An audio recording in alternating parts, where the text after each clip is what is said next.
right here? Yeah, anyway, okay. One was mine, one was yours.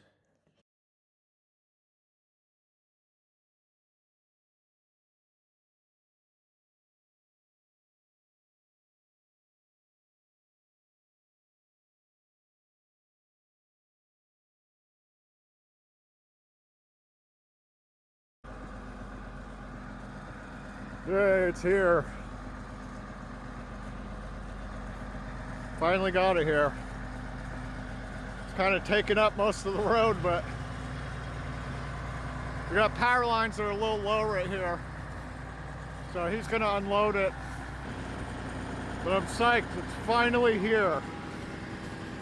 Been waiting, and freaking awesome.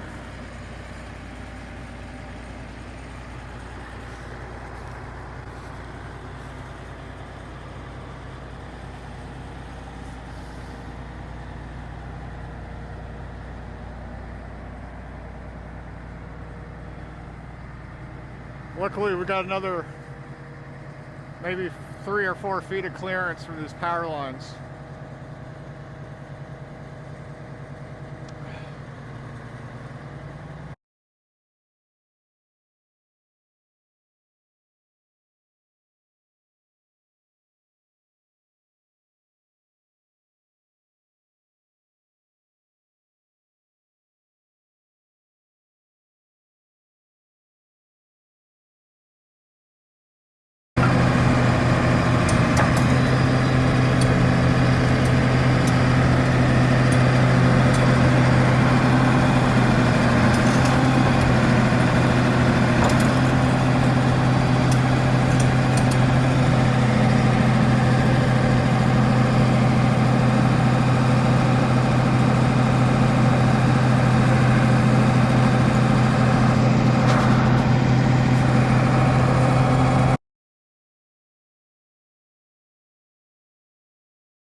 So we got the hole dug here, and he's checking the ground here. There's a lot of boulders and stuff. At least the ground wasn't really frozen yet. You know, just the top, kind of like the first 8 inches of soil was frozen, or the topsoil, but dug into it pretty nicely. It hit something really solid underneath there, so it's either a huge boulder or part of a ledge. We're not sure yet, but yeah, driving this thing through the snow. Had to take those trees down right there, and gonna make our way through here, testing the ground and everything, but this is like effortless for this excavator. It's kind of funny.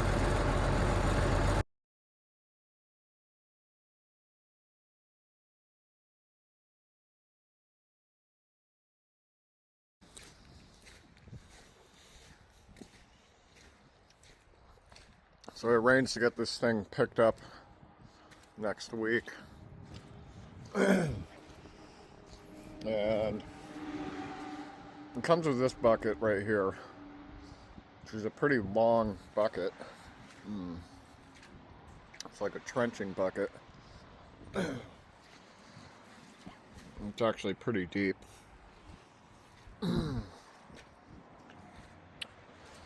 And this is the other bucket right here. I think this sat somewhere for a long time, and we got some serious problems right here. It's just like totally separated. from the inner part. And all the teeth are in really good shape. It's just, it looks like they grabbed onto something a little too hard and tore the corner of this. And this is a huge bucket. I think it's like 4 feet wide.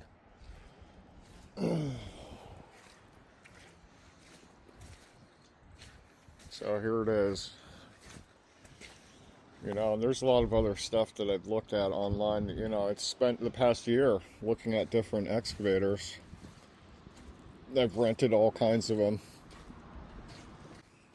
You know, I looked around, and on Iron Planet they had a whole bunch of stuff.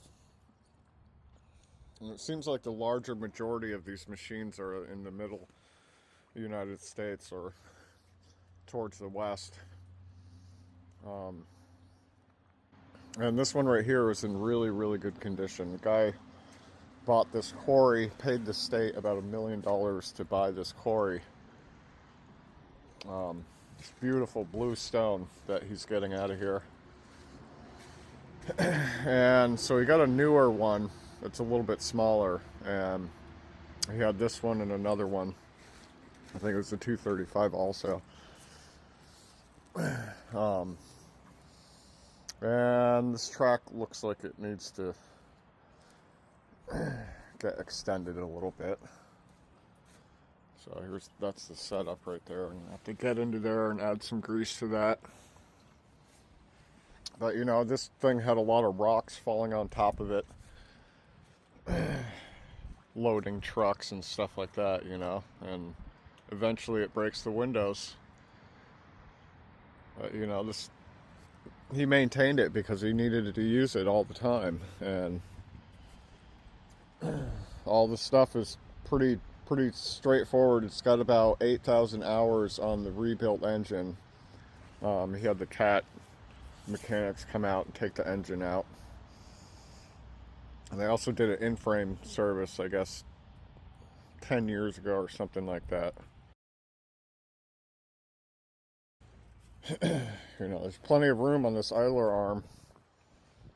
It's just almost all the way back or so. It's got some room, and these are new tracks, and a couple of the shoes are a little bent, but you know, you'll have that driving over quarry stone and stuff like that. So yeah, it's a little, you know, it's not in perfect condition in terms of like the paint job and everything. I don't really care about that, but you know, it's got wear and tear and stuff like that, but it's a really solid machine. All the bushings and pins are solid on it. The undercarriage is awesome. It's in excellent condition. And he had these pistons replaced, or he repacked them. You know, first put the ad out for this, said that it needed repacking, but by the time I got to it, he had already done it, so that's pretty awesome. Psyched about that. It's one less thing that I have to repair, but he said, you know, there's not much that has to be repaired on this thing. It's just maintenance. And you know, I got in the thing, it started right up. It started instantly. Turned the key, you know, it was a cold start.